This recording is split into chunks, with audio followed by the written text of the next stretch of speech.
ಭಾರತಕ್ಕೆ ಸ್ವಾತಂತ್ರ್ಯ ಸಿಕ್ಕಿ ಇಂದಿಗೆ ಅನೇಕ ವರ್ಷಗಳು ಕಳೆದವು. ಆಗಸ್ಟ್ 15, 1947ರಂದು ಬ್ರಿಟಿಷರು ಭಾರತವನ್ನು ಬಿಟ್ಟು ಹೋದರು. ಅದಕ್ಕೆ ಕಾರಣಕರ್ತರಾದ ಪುಣ್ಯಾತ್ಮರನ್ನು ಪ್ರತಿ ದಿನವೂ ನೆನಪಿಸಿಕೊಳ್ಳಬೇಕು ಹಾಗೂ ಅವರಿಗೆಲ್ಲ ನಮ್ಮ ತುಂಬು ಹೃದಯದ ಧನ್ಯವಾದವನ್ನು ಈ ದಿನದ ಮಟ್ಟಿಗಾದರೂ ಸಲ್ಲಿಸೋಣ. ನಿಮ್ಮ ಫೇವರೆಟ್ ಸ್ವಾತಂತ್ರ್ಯ ಹೋರಾಟಗಾರ ಯಾರೆಂದು ನಮಗೆ ಕಮೆಂಟ್ ಮಾಡಿ ತಿಳಿಸಿ. ಆವತ್ತು ಅವರು ದೇಶದ ರಕ್ಷಣೆ ತಮ್ಮ ಕರ್ತವ್ಯವೆಂದು ಕರ್ತವ್ಯವನ್ನು ತಮ್ಮ ಮಾನ ಪ್ರಾಣವನ್ನು ಲೆಕ್ಕಿಸದೆ ಮಾಡಿದರು. ಇವತ್ತು ಅವರು ಮಾಡಿದ ಕರ್ತವ್ಯ ಫಲದಲ್ಲಿ ಬದುಕುತ್ತಿರುವ ನಾವು ಅವರನ್ನು ನೆನಪಿಸಿಕೊಂಡು ಗೌರವಾರ್ಥಗಳನ್ನು ಸಲ್ಲಿಸುವ ನಮ್ಮ ಕರ್ತವ್ಯವನ್ನು ಮನಪೂರ್ವಕವಾಗಿ ಮಾಡೋಣ. ಸ್ವಾತಂತ್ರ್ಯಕ್ಕಾಗಿ ಹೋರಾಡಿ ಮಡಿದ ಅನೇಕರ ಹೆಸರುಗಳು ನಮಗಿಂದು ಗೊತ್ತೇ ಇಲ್ಲ. ಅವರೆಲ್ಲ ಮಣ್ಣಲ್ಲಿ ಮಣ್ಣಾಗಿ ಹೋಗಿದ್ದಾರೆ.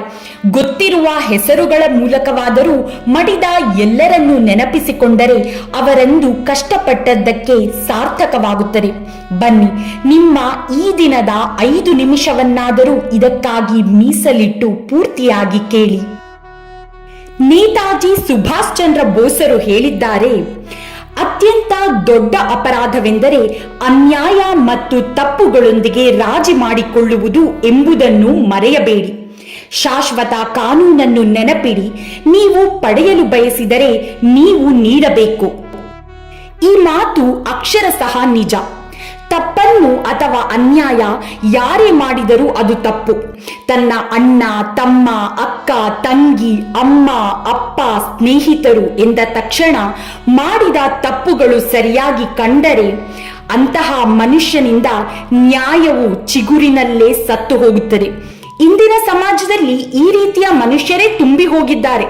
ಅದೃಷ್ಟವಶಾತ್ ಈ ರೀತಿಯ ಮನುಷ್ಯರು ಹಿಂದಿನ ಕಾಲದಲ್ಲಿ ಇದ್ದರೂ ಅದಕ್ಕೂ ಮೀರಿ ಯಾರೇ ತಪ್ಪು ಅನ್ಯಾಯ ಮಾಡಿದರೂ ಅದನ್ನು ವಿರೋಧಿಸುವ ಅನೇಕರ ಒಗ್ಗಟ್ಟಿನಿಂದಾಗಿ ಯಾರೇ ಎದುರಾಗಿದ್ದರೂ ಬಂಧು ಬಾಂಧವರಿಂದ ಹಿಡಿದು ಬ್ರಿಟಿಷರ ತನಕ ಅನ್ಯಾಯ ಮಾಡಿದವರನ್ನು ಕೆಚ್ಚೆದೆಯಿಂದ ಹೋರಾಡಿ ನಮ್ಮ ದೇಶಕ್ಕೆ ಆಗುತ್ತಿದ್ದ ಅನ್ಯಾಯವನ್ನು ವಿರೋಧಿಸಿ ದೇಶಕ್ಕೆ ನ್ಯಾಯ ತಂದುಕೊಟ್ಟಿರುವ ಎಲ್ಲ ಭಾರತೀಯರಿಗೆ ಎಲ್ಲರೂ ಧನ್ಯವಾದಗಳನ್ನು ಅರ್ಪಿಸಲೇಬೇಕು.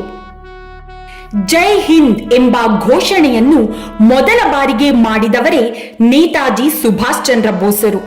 ಇಂದಿಗೂ ನಾವೀ ಘೋಷಣೆಯನ್ನು ಕಾಣುತ್ತೇವೆ. ಸತ್ಯಮೇವ ಜಯತೆ ಎಂದು ಹೇಳಿದವರು ಪಂಡಿತ್ ಮದನ್ ಮೋಹನ್ ಮಾಳವೀಯ. ಮಾಡು ಅಥವಾ ಮಡಿ, ಇದು ಮಹಾತ್ಮ ಗಾಂಧೀಜಿಯವರು ಹೇಳಿದಂತಹ ಮಾತಾಗಿದೆ. ಸ್ವರಾಜ್ಯ ನನ್ನ ಜನ್ಮಸಿದ್ಧ ಹಕ್ಕು, ಇದನ್ನು ನಾನು ಪಡೆದೇ ತೀರುತ್ತೇನೆ ಎಂದು ಬ್ರಿಟಿಷರಿಗೆ ಸವಾಲೆಸೆದವರು ಬಾಲಗಂಗಾಧರ ತಿಲಕ್. ಜೈ ಜವಾನ್ ಜೈ ಕಿಸಾನ್ ಎಂದು ಹೇಳಿದವರು ಲಾಲ್ ಬಹದ್ದೂರ್ ಶಾಸ್ತ್ರಿ. ನೀವು ನನಗೆ ರಕ್ತ ನೀಡಿ ನಾನು ನಿಮಗೆ ಸ್ವಾತಂತ್ರ್ಯ ನೀಡುತ್ತೇನೆ ಎಂದು ಹೇಳಿದವರು ಸುಭಾಷ್ ಚಂದ್ರ ಬೋಸರು. ಗೋಪಾಲಕೃಷ್ಣ ಗೋಖಲೆಯವರು ಸ್ವಾತಂತ್ರ್ಯದ ಹೋರಾಟದಲ್ಲಿ ಸತ್ಯದ ಪರೀಕ್ಷೆ ಕಠಿಣವಾದದ್ದು ಎಂದು ಹೇಳುತ್ತಾರೆ. ವಂದೇ ಮಾತರಂ ಎಂದು ಹೇಳಿದವರು ಬಂಕಿಂ ಚಂದ್ರ ಚಟ್ಟೋಪಾಧ್ಯಾಯರು. ಹಾಗೆಯೇ ಚಂದ್ರಶೇಖರ್ ಆಜಾದ್ ರವರು ಈ ರೀತಿಯಾಗಿ ಹೇಳಿದ್ದಾರೆ, ನಿಮ್ಮ ರಕ್ತವು ಇನ್ನೂ ಕುದಿಯದಿದ್ದರೆ ಅದು ನಿಮ್ಮ ರಕ್ತನಾಳಗಳಲ್ಲಿ ಹರಿಯುವ ನೀರುವಷ್ಟೇ. ಇನ್ನು ನೀವು ತಾಯ್ನಾಡಿಗೆ ಸೇವೆ ಮಾಡದಿದ್ದರೆ ಯುವಕರ ಧ್ಯೇಯವೇನು ಎಂದು ಭಾರತೀಯರನ್ನು ಎಲ್ಲರೂ ಪ್ರೇರೇಪಿಸಿದ್ದಾರೆ. ಇವರಷ್ಟೇ ಅಲ್ಲದೆ ಕಿತ್ತೂರು ರಾಣಿ ಚೆನ್ನಮ್ಮ, ಸಂಗೊಳ್ಳಿ ರಾಯಣ್ಣ, ವೆಂಕಟರಮಣ ಭಗವತಾರ್, ರಾಣಿ ಅಬ್ಬಕ್ಕ, ಅಲ್ಲಾಮ ಇಕ್ಬಾಲ್, ವೀರ ಸಾವರ್ಕರ್, ಅಬ್ದುಲ್ ಹಫೀಜ್ ಮೊಹಮ್ಮದ್ ಬರಕತುಲ್ಲಾ, ಮಂಗಲ್ ಪಾಂಡೆ, ಲಾಲ್ ಬಹದ್ದೂರ್ ಶಾಸ್ತ್ರಿ, ನಾನಾ ಸಾಹೇಬ್, ಡಾಕ್ಟರ್ BR ಅಂಬೇಡ್ಕರ್, ವೀರ ಸಾವರ್ಕರ್, ಅಲ್ಲೂರಿ ಸೀತಾರಾಮರಾಜು, ಗೋಪಾಲಕೃಷ್ಣ ಗೋಖಲೆ, ಮದನ್ ಲಾಲ್ ದಿಂಗ್ರಾ, ಬಾಲಗಂಗಾಧರ ತಿಲಕ್, ಸುಖದೇವ್, ಸರೋಜಿನಿ ನಾಯ್ಡು ಮತ್ತು ಇನ್ನೂ ಅನೇಕ ಸ್ವಾತಂತ್ರ್ಯ ಹೋರಾಟಗಾರರು ತಮ್ಮ ಕೆಚ್ಚೆದೆಯ ಮಾತುಗಳ ಮೂಲಕ ಭಾರತೀಯರನ್ನು ಒಟ್ಟಾಗಿಸಿದರು ಹಾಗೂ ಅವರನ್ನು ಪ್ರೇರೇಪಿಸಿದರು. ಸುಭಾಷ್ ಚಂದ್ರ ಬೋಸರ ಕ್ರಾಂತಿಕಾರಿ ಮಾರ್ಗವಾಗಿರಬಹುದು ಅಥವಾ ಗಾಂಧೀಜಿಯ ಅಹಿಂಸೆಯ ಮಾರ್ಗವಾಗಿರಬಹುದು. ಎಲ್ಲಾ ಹೋರಾಟಗಾರರು ಆಯ್ದುಕೊಂಡ ದಾರಿಗಳು ಬೇರೆ ಬೇರೆ ಹಾಗೂ ಅವರಿಗೆ ಸರಿ ಎನ್ನಿಸಿದ ದಾರಿಯನ್ನು ಅವರು ಆಯ್ಕೆ ಮಾಡಿಕೊಂಡಿದ್ದೂ ಇರಬಹುದು. ಆದರೆ ಎಲ್ಲರ ಗುರಿಯು ಒಂದೇ ಆಗಿತ್ತು, ಅದುವೇ ಸ್ವಾತಂತ್ರ್ಯ.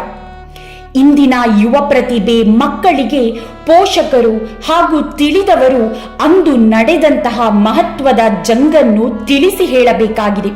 ಏಕೆಂದರೆ ಇಂದು ನಾವು ಬದುಕುತ್ತಿರುವ ಈ ಜೀವನ ಶೈಲಿ ಅವರೆಲ್ಲರ ಹೋರಾಟದ ಫಲ. ಅವರು ನಮಗೆ ಕೊಟ್ಟ ಭಿಕ್ಷೆ. ಅದನ್ನು ಜೀವನ ಪರ್ಯಂತ ನಾವು ನೆನಪಿಸಿಕೊಳ್ಳಲೇಬೇಕು. ಸ್ವಾತಂತ್ರ್ಯಕ್ಕಾಗಿ ಹೋರಾಟಿದ ಎಲ್ಲರಿಗೂ ನನ್ನ ಸಲಾಂ ಹಾಗೂ ಎಲ್ಲರಿಗೂ ಸ್ವಾತಂತ್ರ್ಯ ದಿನದ ಶುಭಾಶಯಗಳು.